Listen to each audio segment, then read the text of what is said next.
Hello everyone, welcome back to Space for Edit. On this channel we talk about all the things that they don't teach you in design school, but you need to know in the real world. And in today's video I wanted to talk about budgets and creating cost plans and what you do and how do they all come together and how much detail and everything else around that's included, because it's a big part of design process. And I feel like people always assume that designers are these creative butterflies that just do all the nice and creative stuff, but actually we need to have quite a strong sense of money or where the money goes. I don't know what's the word for it. We just need to, be on it and understand that things cost money, and the stuff that client wants will cost money, and the money will come out of their pocket or out of their investor's pocket, and we need to make sure that we are delivering what they can afford. So today let's have a look through the process, how costs are put together and how are they presented to the client, and hopefully this is useful. And just a little side note to make is that possibly this whole stage of step-by-step process is not the same to all companies, and definitely not if you are a solo designer and you are doing your own projects and maybe you are doing it all on your own. This kind of a step-by-step process might be completely different to you. But if we are talking about the bigger projects, the bigger design companies, the design studios, I would say that this approach is probably most common in the industry. So yeah, let's just crack on with it. Okay, so there's two stages. First one is high level budget costs, and the second one is detailed costs. Now, the difference between these two is probably already, you know what it is. The first one is more like a rough idea of how much things could be. It's very conceptual. And the second one is like, right, let's nail this down and see item by item how much things are going to cost.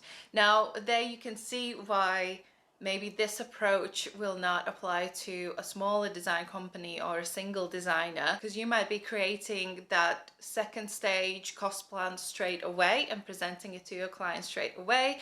Whereas with bigger projects, with bigger companies, when we are talking about budgets and costs and things, they sort of like to test the air first. They like to I'm not sure how much this is going to cost, so can you just give me an idea, and then I'm going to see if I can afford it, and then we're going to move on to the next stage. So first stage, let's have a look at it. So high level budget cost plan and what is included. From design point of view, you would usually have a conceptual design, whether that is just a mood board and a floor plan, that could be it, but most likely you will have a mood board, floor plan, and some 3D visuals. So the client can see the concept, they can visualize it, they understand where things are going to be going, and you also have a sense of materiality and the finishes. So the cost plan can be created kind of echoing that conceptual design. So depending on how the company or design studio is structured, it could be either designers do it themselves, or you might have a quantity surveyor team who help you deal with all of those inquiries. So let's say, for the example, the company that I work in, we have a design team and a separate QS and estimating team that put all of the costs together, and we kind of work together and just make sure that the cost plan really reflects the design. So I would have to go to the QS, whoever is doing the job, I would brief them in, I would talk them through the concept design, then they would either go out and send out all of these new inquiries to the trades, to the suppliers that we use, or because it is a high level budget cost, we would roughly have a look and have an idea of, if we are talking about wall finishes, then we would look at a rough cost of linear meter per wall finishes, or if it is a counter, then we would roughly have an idea how much that would cost as well, and based on previous projects, and obviously not going too far in the past because the fees still have to be relevant. But once you've done multiple projects and once you kind of have this system going, then you can predict how much projects will cost, and you can kind of look at the square meterage of your space and you think, okay, well, what sort of level finishes are we looking at? Are we looking at high level, high cost, very fancy stuff, or are we looking at something mid-range? Or are we looking just at a rebrand and we're going to be putting vinyl up everywhere and it's just going to be like a little patch up job? You know what I mean? So this is where high level budget costs are very much conceptual, the same as the design is very much conceptual. So everything is sort of a rough idea of things, not really detailed, and usually there is also plenty of room for margin on top of everything, on top of all the items that are included. And also, if the design studio has agreed that the design fees will be included in the main cost plan, then we include them there. Otherwise, design fees are probably issued at first, agreed to them, and then the project cost plan follows separately. So it's a lot of moving parts, but roughly the first stage is conceptual, and we make sure that the client knows that these are not the final costs, that they could go up, they could go down at a later stage. Okay, so once the high level budget costs have been sort of confirmed, or the client has said, okay, I kind of feel comfortable with that, or even if they have said, no, you know what guys, we need to see how we can achieve this for lower cost, that is absolutely fine. And then once the concept design has also been approved, we can move on to the next stage, which is more detailed phase. Design wise, we are nailing into the detail of it all, and the same goes to cost plan. At this stage, it can also be that we are bringing in trades and suppliers, and they are going to do their own site visits and site surveys to make sure that they are costing properly and that nothing is kind of missed out, because that is the very important thing about this stage. Costs have to be spot on. Yes, there will be some kind of a movement for, you know, inflation, or it could be that products end up costing a lot more than they are when the costs are issued. But in general, these will be the final costs. So what's included in this cost plan is a very much itemized list of all the things that are included in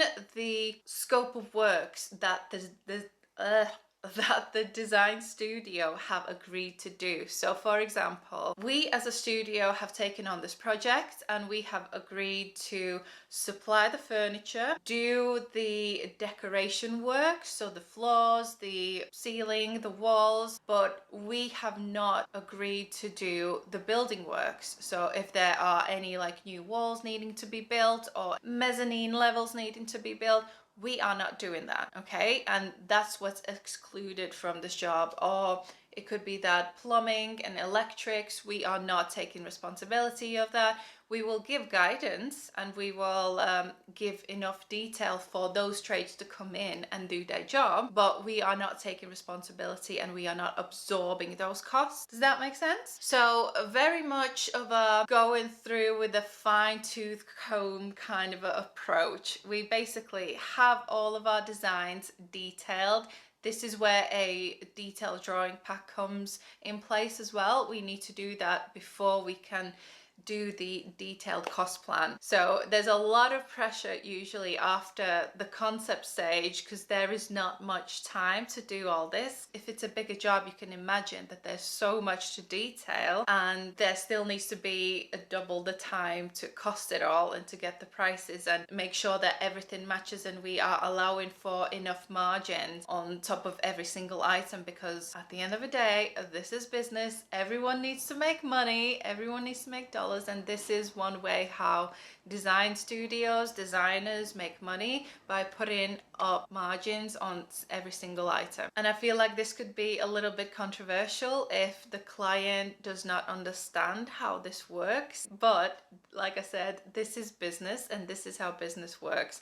We put margin on top of everything that goes into the profit pot for the business, and you know, all the other things happen that we will not talk about in this video. So that's included in this as well. And like I said before, if there are any design fees, then we include them in this part of the cost plan as well. So even though this cost plan is very detailed, there is still room for value engineering. I mean, value engineering, if you've not done it before, then that means how can we make this happen for a lot less money or for just less money? And that usually happens to every single project. I think I'm yet to work on a project where we've not done any value engineering at all, when we've just presented the detailed design and presented the costs and the client's gone, oh yes, I can afford this, bring it on.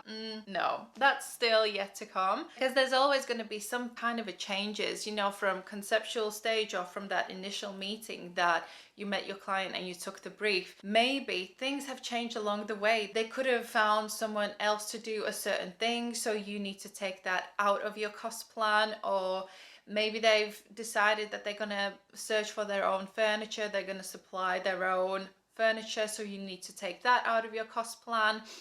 Or even just the brief could have changed slightly. Sometimes the client changes their mind and their circumstances change, so the budget fluctuates and you just kind of need to adapt. So until you get that approval from client in writing, by the way, everything, all the approvals, always in writing, even if it's just a yes, approved. It doesn't have to be like a full-on formal letter, but it has to be approved. It has to be official. Otherwise, you're in trouble.